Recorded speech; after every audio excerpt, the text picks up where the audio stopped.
hashtag farm to fork paradoxes in one word, F2F paradoxes, to the number 2. So please do take this debate to social media. And finally, you will have the opportunity to send us your questions. Our speakers will take your questions as we go. Use the question and answers tag in the platform. So at the bottom of your screen, you have Q&A or Q&R if your screen is in French or any other language. So please send your questions in that particular part of the platform so that we can redirect them to our speakers when the time comes. My name is Florence Ranson and I will be your moderator for this morning. I'm very happy to welcome you on behalf of the two organizers of this event, Carni Sostenibili in Italy and the European Livestock Voice. These two organizations have decided to join forces because they wanted to raise awareness about the way they view farm to fork, the farm to fork strategy launched by the European Commission a few months ago. The two organizations decided to do so in the form of videos, short videos, which they are going to present today and which they're going to be disseminating throughout Europe in the coming weeks. In order to set the scene and put things in the right context, I think that we can have a view a look at this very first video. It's a short introduction to the whole topic, to the whole issue, and why we're doing this. So let's have a view, let's have a look at the very first video. The 9 paradoxes of farm to fork. At this time, Europe is reviewing its food system and proposing a strategy for transitioning to more sustainable production. And if you want to see the video it is called in Farm full to screen, Fork, please and it is click part on of a larger and speaker more view. complex plan called the Green Deal. This project contains ambitious and far-reaching targets, but there are also a few paradoxes, stemming from the preconception that meat is not sustainable for the environment nor our health. Let's start with a premise. Livestock farms today are very different from once upon a time. They have evolved by learning to use innovation, needing fewer resources and becoming more efficient. But few people are aware of this evolution because over the past decades, farms, once widespread across our continent, have declined dramatically. Today's generation have never experienced the agricultural and livestock world close up, and they often have an idyllic vision of animal farming. The result? We often talk about agriculture and animal husbandry from an urban perspective, far removed from the reality of livestock production and its natural cycles. This is why the farm to fork strategy presents paradoxes. Right, so I think this helps set the scene, and at least now you're probably wondering about those paradoxes. So are we all. So let's dive into the heart of the matter. And for that, I would like to invite Professor Pulina. Professor Pulina is an agronomist by training, and he's also the president of Carni Sostenibili. Professor Pulina, buongiorno. Good morning. Professor Pulina, can you please explain to us what the goal is behind these videos? What are you trying to achieve? Thank you, Florence, to having me this morning, and good morning to everyone that are following us. There are several reasons. Paradox number 1. Oh, sorry. Okay. Okay. There are several reasons why we felt to need to create these videos, but mostly we felt to need to show the reality of our sector in view of the farm to fork strategy and to set the record straight about its consequences. Today, 40% of the entire European agri-food market is made up of the livestock sector. It has a value of 170 billion of euros and employs more than 4 million people directly. We therefore feel entitled to intervene in the public debate that is taking place in view of the approval of the farm to fork strategy by the European Parliament. Okay, so that really gives us the reason why you've done those videos. But what's the objective of the livestock chain, the livestock supply chain? What is behind those videos and behind the very approach that you mentioned? Yes, we wanted to create a sustainable food system to continue to guarantee food supply, proper nutrition, food preferences, and public health, and at the same time protect the environment and animal welfare. Practically, our objectives coincide with the ambitious one of the Farm to Fork strategy, which aims to create a fair, healthy, and environmentally friendly food system as a part of the broader objective of the Green Deal. However, while we all share these objectives, it appears that the initial formulation of this European strategy involves operational choices that lead to obvious paradoxes. As currently planned, Farm to Fork would make difficult, if not impossible, to keep the balance between environmental sustainability and food security. Why is that? Why would it make it impossible? Yeah, among its objectives, the Farm to Fork proposed by Commission includes the reduction of livestock production. We want to show how inappropriate a proposal that is. Today, we want to present to policymakers an appeal based on the description of some of these paradoxes we have identified. The 9 paradoxes that we want to highlight are related to nutrition, land use, environment, economy, animal welfare, fertilizers, employment, our gastronomic heritage, and food safety. Okay, so that's the list of paradoxes, but concretely speaking, what are they? Where do we find them? Let me synthesize some of them, the most significant ones. I start with environment. Today, farmers are increasingly in the eye of the storm due to their supposed contribution to climate change. Yet, data tell us that livestock in Europe is responsible for only 2.2% of emissions compared to the world average of 14.5%. The meat sector alone accounts for around 4% of global greenhouse emissions in Europe. So, wouldn't it be paradoxical to reduce the number of farms and then be forced to import meat for countries that have much less efficient and more polluting farming systems? In addition, animals are naturally complementary to human life because 86% of their diet is based on plant parts that cannot be digested by humans, such as grass, hay, or crop or food residues, rich in cellulose. If paradoxically farms disappeared, we would have no to worry about disposing a huge masses of plant residues, which a great impact on the environment and landscape. Another aspect is the European Commission's plans to reduce the use of fertilizers by 20% and increase organic production by 25% by 2030. But the grow organic fruit, grain, and vegetable livestock is needed, as their manure allows the soil to be naturally fertilized without the use of chemical fertilizers. So how can we increase aim to organic production without livestock?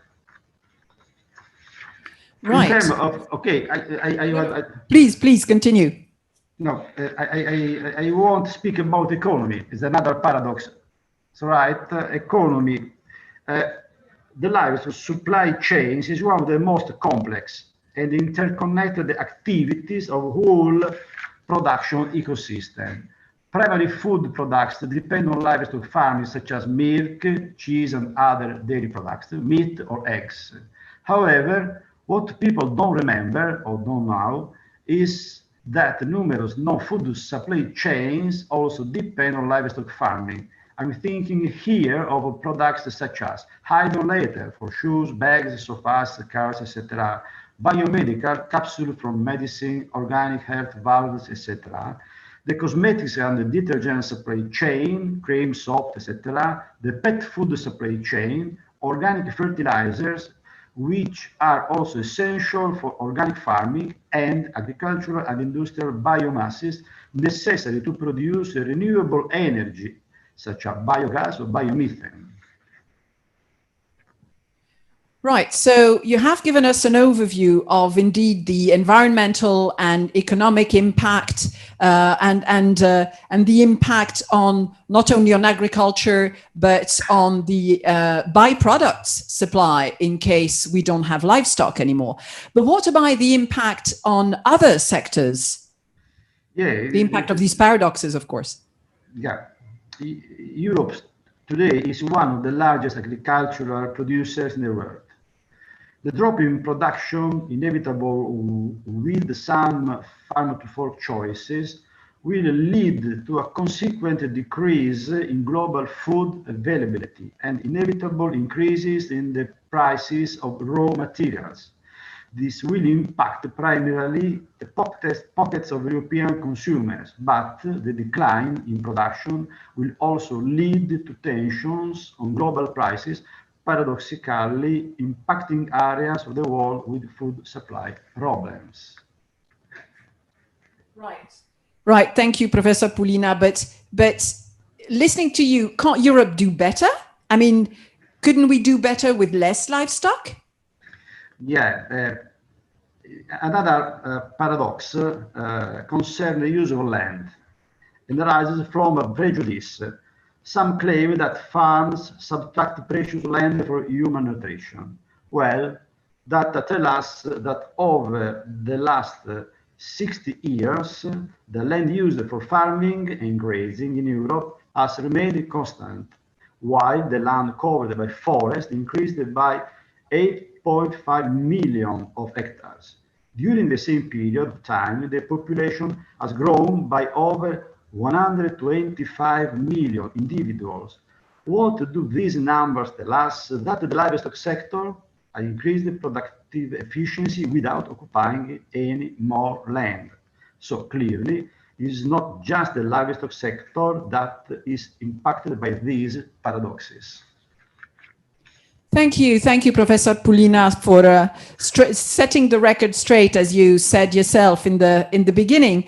I'd like now to turn to our second speaker this morning, the representative of the European Livestock Voice, Birthe Steenberg. Birthe, good morning. Good morning to you, and good morning to everybody listening out there. Birthe, what's the role of the European Livestock Voice in this whole process, in this whole project? Yes, please let me start by telling a little bit about who we are, because we are a quite new multi-stakeholder group of like-minded associations in Brussels. And we went together because we felt that there was a need to bring back a more balanced debate about the livestock sector. We represent the sectors ranging from animal health to feed, and from meat to leather and fur, and also from breeding to animal farming and farmers. And what we really want to do with our multi-stakeholder group is to give some decent and true information about how farming and livestock is produced in the EU as we speak. As we just saw in the introduction video, the farming system has been changed quite a lot in the last 40 years. And when I grew up, I am born in 1965. I'm not proud of it, but that's how it is. When I was a kid, everybody had a connection to a farmer.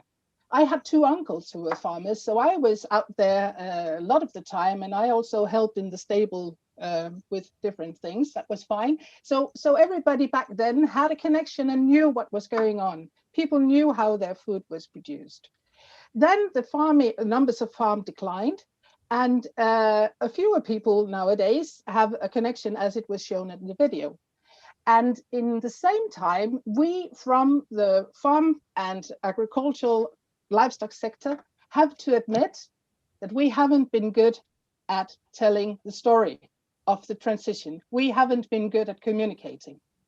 And there is a huge communication gap, and that's what we are trying to repair a little bit with the European Livestock Voice.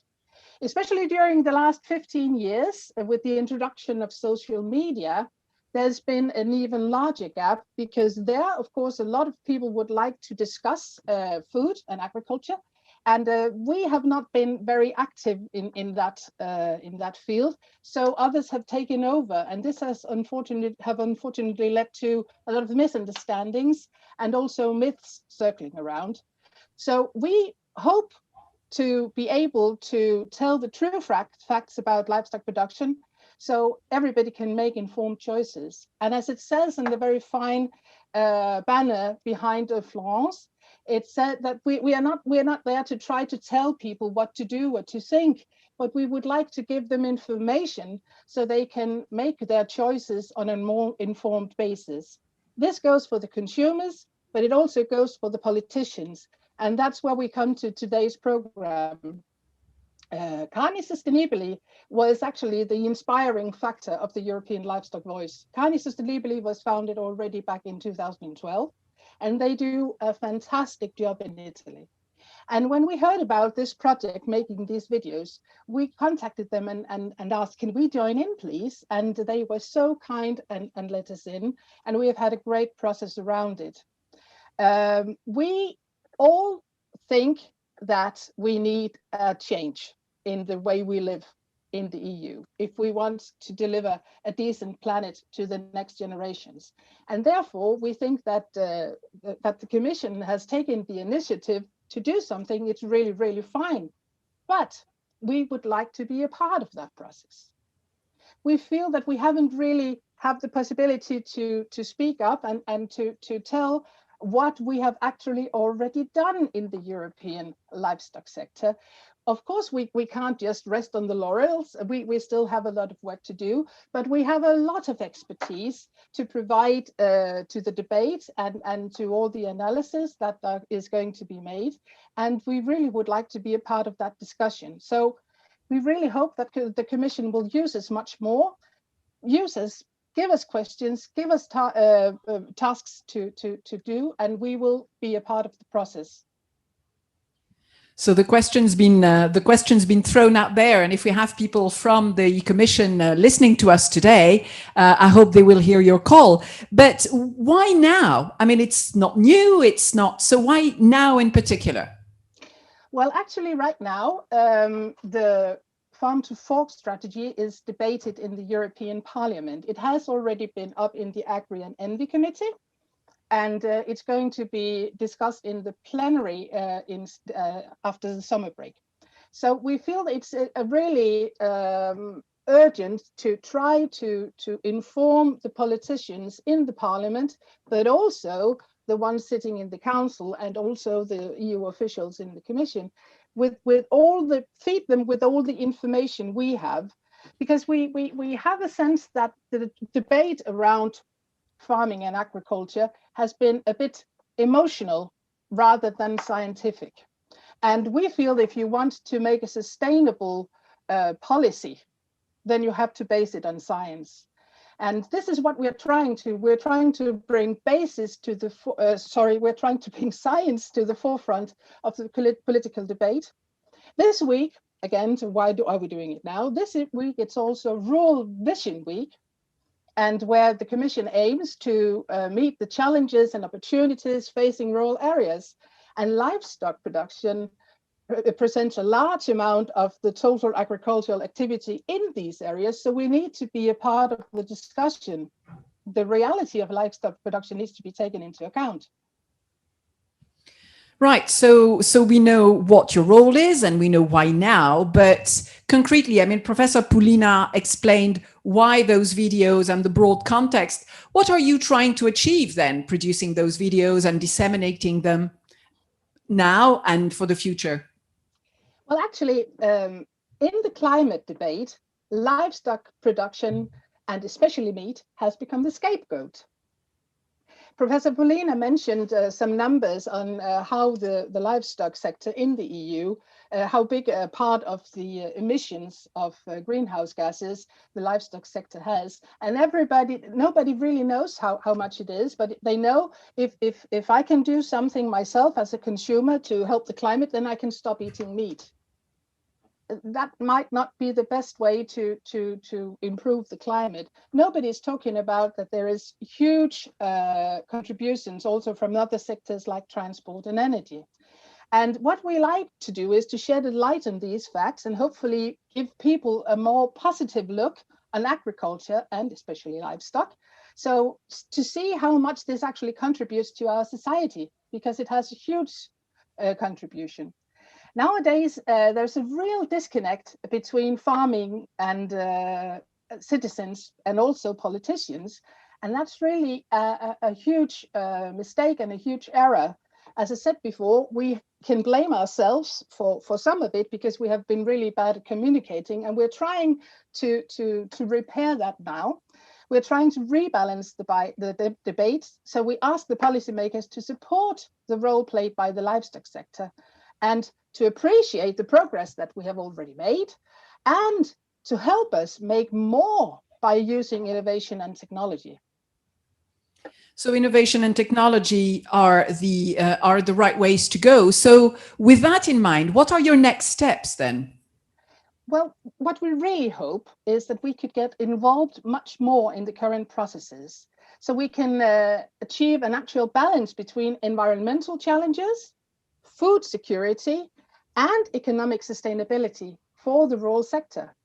And with these videos, we launch an appeal to the EU institutions because we really want to establish a more systematic dialogue.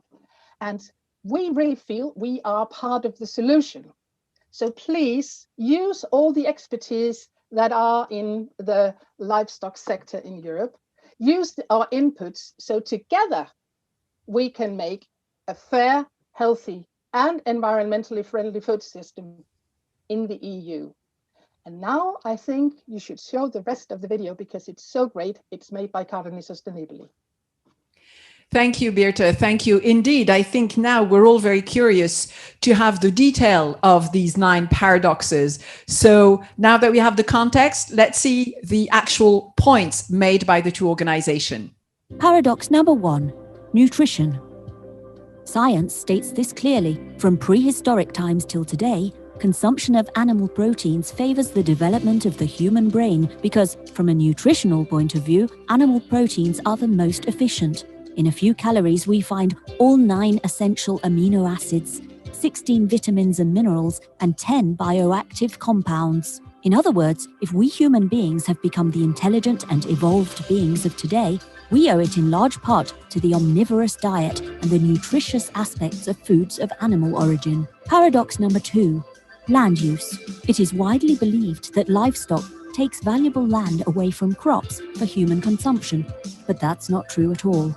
In Europe, the land used for farming and grazing has remained almost constant over the last 60 years, while the population has grown by over 125 million individuals, and the average lifespan has lengthened by about 10 years, with a life expectancy of almost 80 years of age.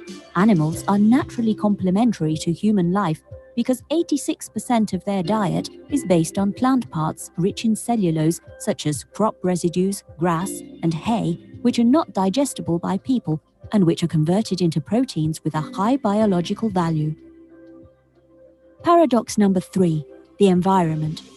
Where there is livestock production, there are people who are invested in protecting the land, avoiding its abandonment, degradation, hydrogeological instability, and loss of biodiversity.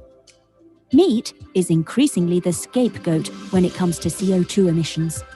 But in Europe, livestock are responsible for 7.2% of greenhouse gas emissions, which are already more efficient today than the world average of 14.5%. Where does the remaining 85 to 90% come from? Much of global warming comes from the use of fossil fuels to produce energy in industry, the residential sector, and transport. A return flight from Rome to Brussels emits more CO2 per passenger than moderate consumption of meat for a whole year for that same person. Paradox number 4, economy. The farm-to-fork strategy hints at a progressive downsizing of the European livestock sector. This could lead to importing meat from other countries where production has a greater impact on the climate. Emissions know no boundaries, so global air pollution would increase. And the economic impact of imports also needs to be accounted for. Furthermore, the livestock sector is interconnected with dozens of other sectors. Reducing this sector also means putting other sectors in crisis. Paradox number 5, animal welfare.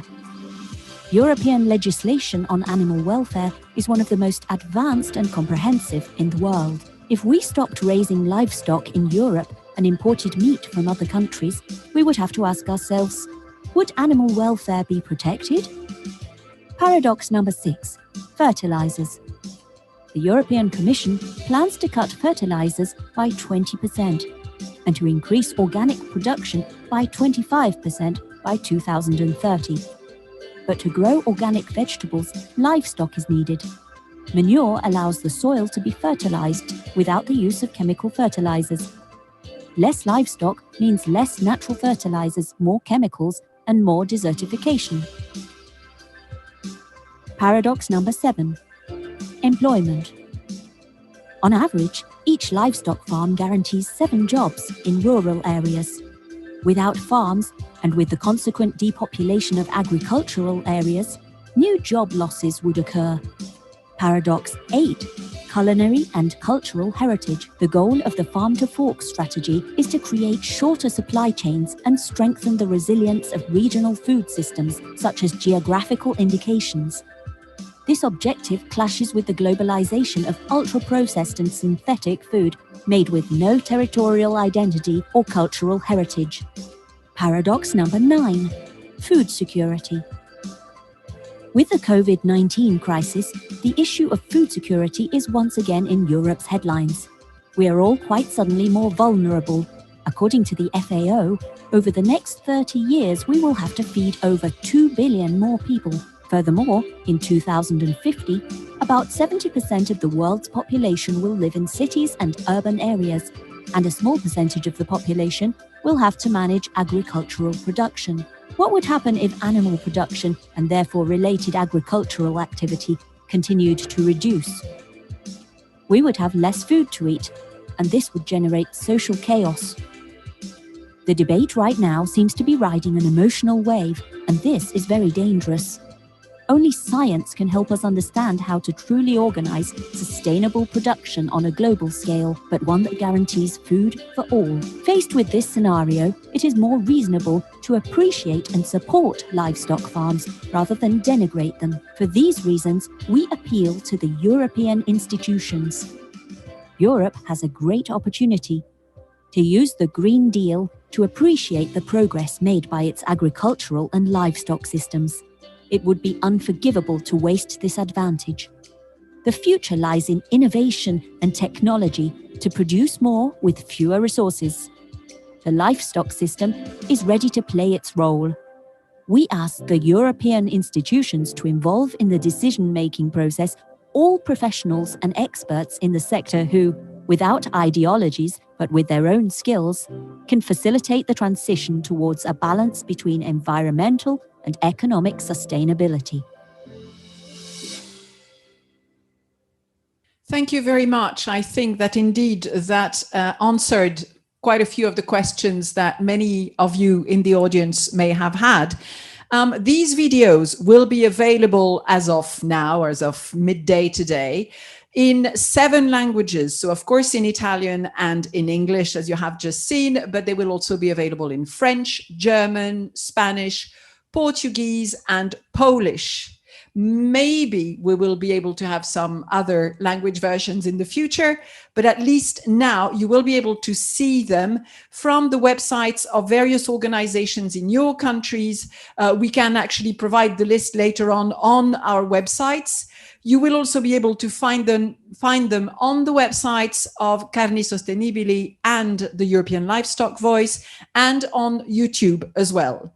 We will, of course, also be using them on social media in the coming weeks. So there will be plenty more opportunities to see them and go through them in detail. So now I see that we have received quite a few questions from our audience, and I will ask our two speakers to stand ready to answer them. Let me go through some of them. Maybe I can start with some that I received in the beginning. Birthe, there was a question that we got asking about the study produced by the US Department of Agriculture. They published a study showing the negative economic impact of farm to fork on the European agriculture sector, but also on the rest of the world. And they claim in that study that farm to fork will generate tensions on the prices of raw materials, and it will worsen food security. Now, do you know of a similar study, similar impact study that could have been carried out by the European Commission? No, and that is actually a really, really big puzzle to us.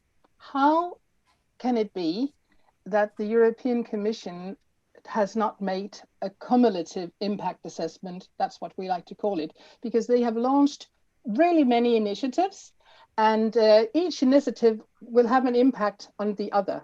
So you can't just make an impact assessment of one initiative and then another on a second and another on a third. You have to see it all as a whole. And that's what they have tried to do at the USDA. And the Commission has not come up with such an impact study, and we simply cannot understand why. And we urge the Commission to do so. And we are not the only ones. The Parliament has also, especially in the discussion that's been made in the Agri and Envy Committee, asked for this.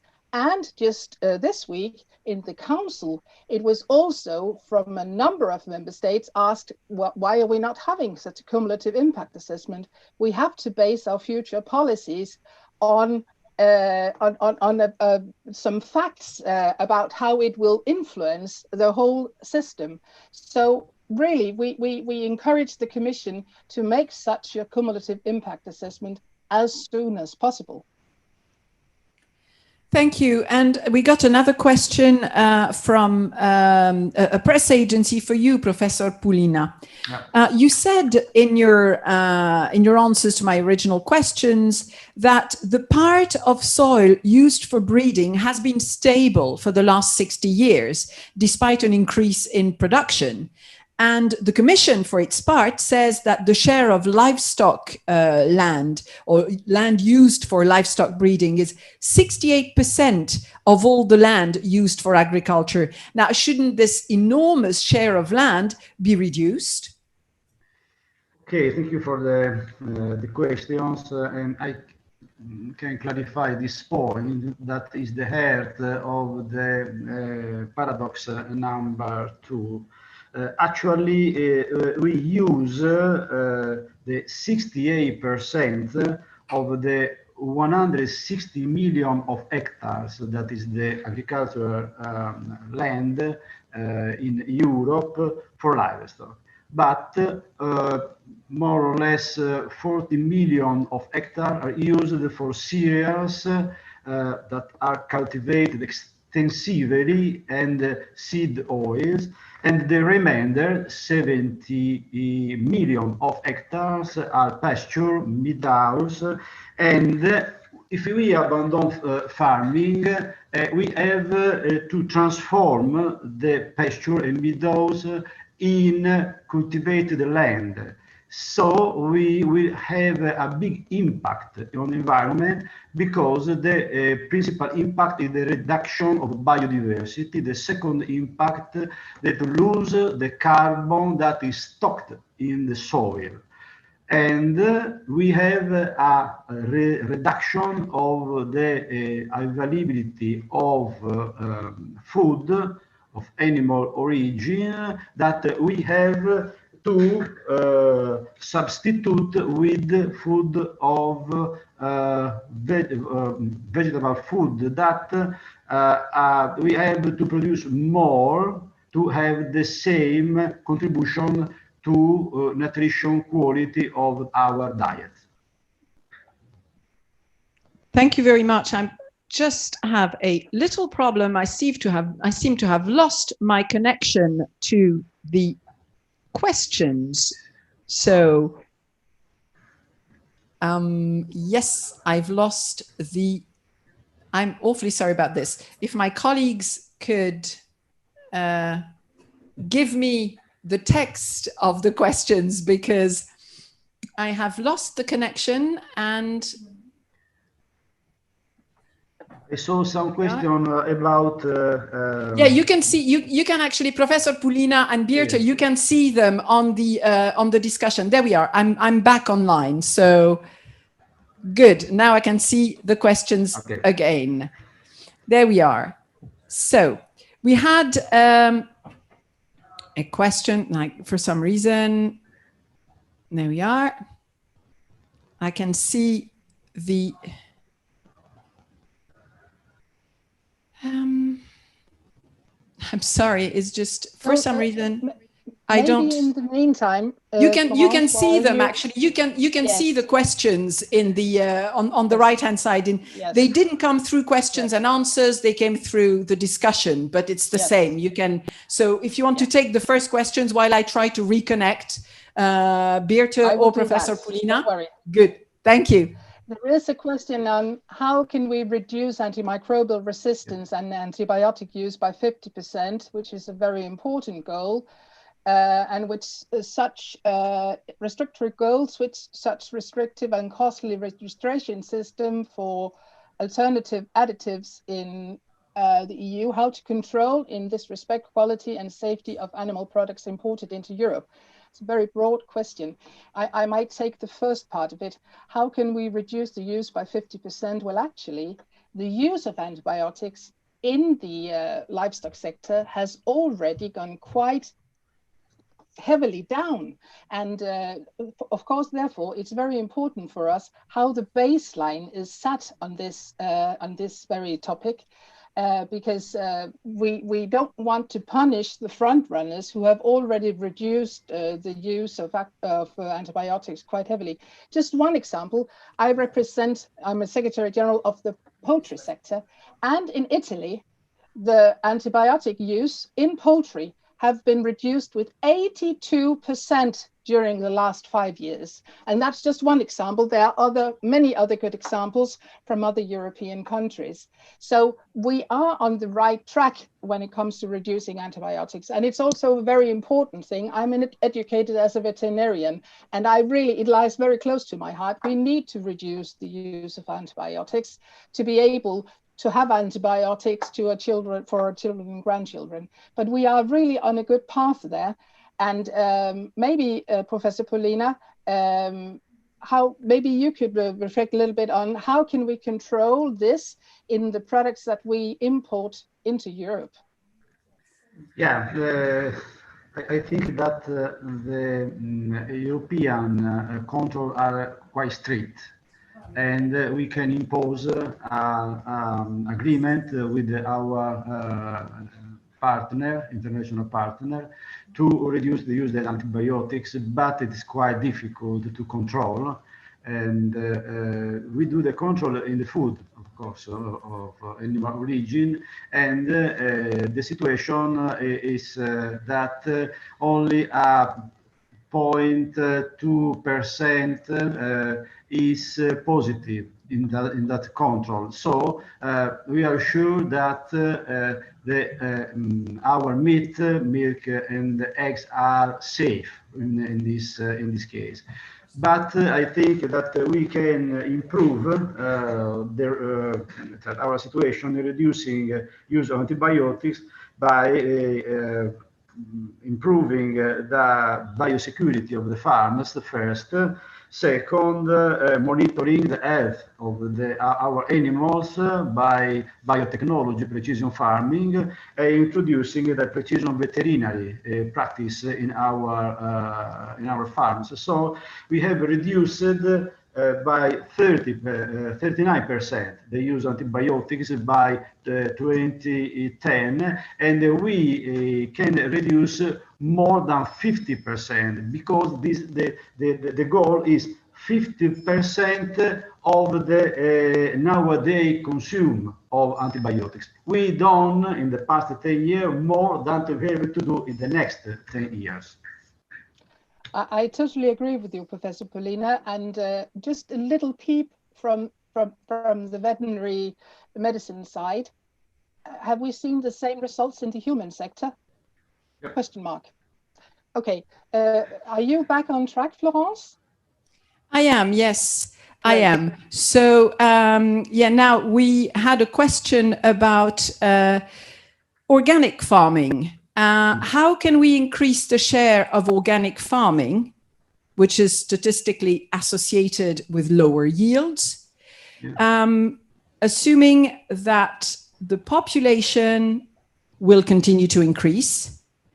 And as we can read in one of the documents, I guess from the Commission, 33 million people in the EU cannot afford a wholesome meal every day or every second day. So a very ambitious goal is being set to reduce the use of pesticides. And at the same time, it is stated that the use, climate change brings new threat to plant health. So how do we reconcile all that? More organic farming, better plant health, and at the same time, keeping the same number of animals. I think that's basically what this question is summing up. Would you like me to start? Because then I would be happy to. Please do. The very honest answer is, I don't know. And that's why we really feel that we need a cumulative impact assessment to have all these things revealed. And there is one thing I really would like to say here, and that is, I have seen in many documents and reports and that you put organic almost equalizes sustainable, and that is simply not how I see it. I buy organic products. I like the concept. It's fine, but sustainability for me is so much more than organic. It is because if you produce, for instance, I know the chickens, so that's why I talk about them. If you want to produce an organic chicken, you need to use more water, you need to use more feed. So it has a higher climate impact to produce an organic chicken. Then there are some animal welfare things where you can say that runs a little bit in the other way. So, but you have to find the balance. So to find out how to make both the environment happy and the food security system happy, and also the affordability, because as you said, there are many people in the EU and in the world who can't afford these products, and we need to find out how to do that in a proper way, because we need segmentation. So there is organic products for the people who are able to and want to buy them, that's fine, but we also need some good and high quality products for the people who might not be as fortunate as the ones buying organic. Thank you. Professor Pulina, would you like to add something? No, I totally agree with Birthe. I will join some concept about the digital transition, because with the digitalization of our farm can help us to use less and produce more. And if we intensify some chain, we can set aside land to renaturalization and to have more land used for carbon sequestration. So extensivization, I think, is not a good idea in this moment. Thank you. We have another question from Rachele Samo from Sputnik in Italy. What are you going to do if the Commission is not going to talk to you or with you? What are your future steps? Well, we are sure that the Commission is going to talk to us. But of course, we are also in close contact with the European Parliament. And I know for sure that there are quite a few people from the European Parliament watching us here today. And we are going to take even more contact with them. But also the Council.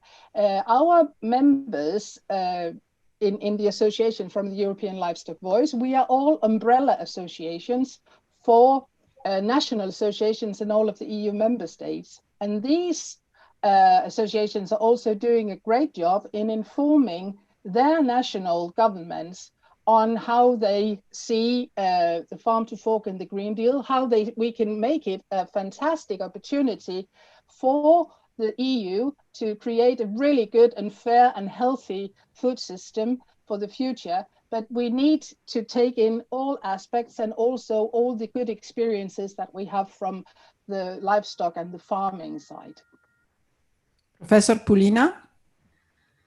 Oh, I have not to say other things than Birthe. We are not a political association. We are a cultural association, no profit, and our goal is to inform on science-based fact, and that we have not direct contact with the Commission. Okay, and we have another question here. What do you think about feed additives able to reduce the methane emission in cattle and increase the productivity in meat and milk? The use of these additives could help to reduce the environmental impact of cattle. Could it? Yes, I know. There are several studies that are exploring the use of algae or other additives to reduce methane emission, and the promises are good. We can cut for 20-25% of that emission. But I have to explain that methane is not the same carbon that the CO2 emitted by the transport or by cement or other stuff that they use fossil carbon, because methane that are emitted from animals are a biogenic carbon, and it's into a recycle of the carbon by animals, plants, soil, and animals. So if you use a reduction of methane emission that stay in atmosphere for 10-15 years, and CO2 stay in the atmosphere for thousands of years, you can reduce the impact of the CO2, because the CO2 is absorbed by the grass, the plant, and the use of animal in the cycling. This is mill owner work. Mill owner is a colleague that work in California, University, and this paper show clearly that methane methane of ruminants is part of the solution of climate change. Birthe, would you like to add something? I think Professor Pulina did an excellent job, and I know most about poultry, and there's not that much methane involved there, so no, thank you. Right, we have another question here. to both of you. What do you think the proposed EU animal welfare label, or how do you think that animal welfare label proposal will impact farmers? And how will it contribute to the goal of creating a level playing field? Well, let me start by saying that the EU is one of the few areas in the world where we actually have legislation on animal welfare. I don't know if everybody is aware of that, but in many other parts of the world, animal welfare is only something that you look upon on voluntary schemes. We have legislation on animal welfare, and it's based on science, on advice from EFSA. The animal welfare legislation is going to be evaluated during the farm to fork process, which I think is really, really fine. Science evolves, and we should look at what we can do better. That's really, really fine. When it comes to animal welfare labeling, it might be a good idea in some places. It might not be such a good idea in others. And from us, it's really, really important that it's seen in context with sustainability labeling. Because as I touched upon before, sometimes animal welfare and sustainability is not all following each other. So you have to find a balance. And I can only say that in Europe, the conventional production is criticized very heavily by many people. But if the EU law is complied with, then the animal welfare is okay, because it's based on science. And we are going to, as I said, it's going to be evaluated, and maybe it's going to be changed, and because we know a bit more, and that is fine. But we have legislation on animal welfare, so we are okay when it comes to animal welfare. Professor Pulina, do you have another take on that? Yes, no, I totally agree that labeling welfare is right, but we shall overcome the legislation, because I know directly a lot of farmers that they love their animals. They use welfare as a positive act, because without animals we have not farmers. So over the legislation that is strict, as Birthe said before, we are sure that our farmers are use all rule of welfare, because they take care for animals. Exactly. Right. And also many times, sorry, Florence, but I mean, animal welfare is also, it sounds horrible, but it's also market driven, because you get a better revenue of what you produce if you treat the animals right. So if you're not treating a cow or a pig or a chicken right, then it's not going to give you the profit that you would love it to do. So there we are. And as Professor Pulina said, when you become a farmer, you do it because you love the farming side, you love the animals. So yeah, that's it. Thank you, both of you. One final question, because we are nearing the end of our allocated time, and we do have quite a few questions. We will, to the audience out there, we will record these questions, and we will try to get back to you, maybe in writing between us. We'll share the questions, but we'll try and make sure all the questions are answered, if not now, live, in the coming days, via email or somehow. So we will get back to you. So one final question here, to continue on the animal welfare point. In terms of the animal welfare paradox, have you considered any other measures or reason for a change in the approach of farm to fork that addresses problems associated with confinement farm animal production systems, such as the increased use of alternative, semi-intensive, extensive livestock farming systems, multi-purpose land use, and so on? Well, yes, we already touched a bit up on this, that by saying that segmentation, of course, is necessary. There will be a market, I'm sure, for products that organic products, for free range, for whatever. And of course, we should provide that, definitely. But if we go over only to use these systems, then I am afraid that there's going to be a problem with the food security. So that's why, again, a cumulative impact assessment where we have these things studied quite well would be a really good idea. Professor Pulina? Okay, I think that there is a little bit confusion between confinement and permanently confined animals. All farm animals are confined. There are fences in the field, so all animals stay into the farm. They cannot go outside the farm. When they are permanently confined, they can have a space to move, to have the freedom to move, to do their natural behavior. And I think that the semi-extensive choice depends on the quality of land. If you have a rich land and you can produce a lot of forage there, you cannot come back by transforming this productive land in pasture to allow the cow to graze this land and reduce production per cow per hectare.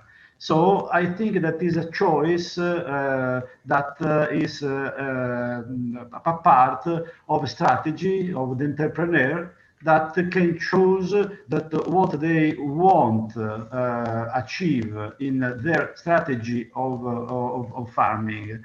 I think that the health problem is to respect animals in all kind of livestock farm. Thank you very much. Well, while you have the floor, Professor Pulina, I'm going to ask you to give us 1 or 2 concluding sentences very quickly. Okay, I ask for the European Commission to hear the voice of the farmers. That's short and to the point. Birthe, what's your concluding words? Well, it's difficult to come after Professor Pulina because he was so very precise. But I really, really hope for everybody's sake, especially my children and hopefully grandchildren in a few years, that we manage all together to have a fantastic dialogue around these things, so we together can make a good plan for a good food system for the future. Because in the process we are in now, it's sort of like we're sitting in 2 ditches shouting at each other, and that's not going to help. Let's talk.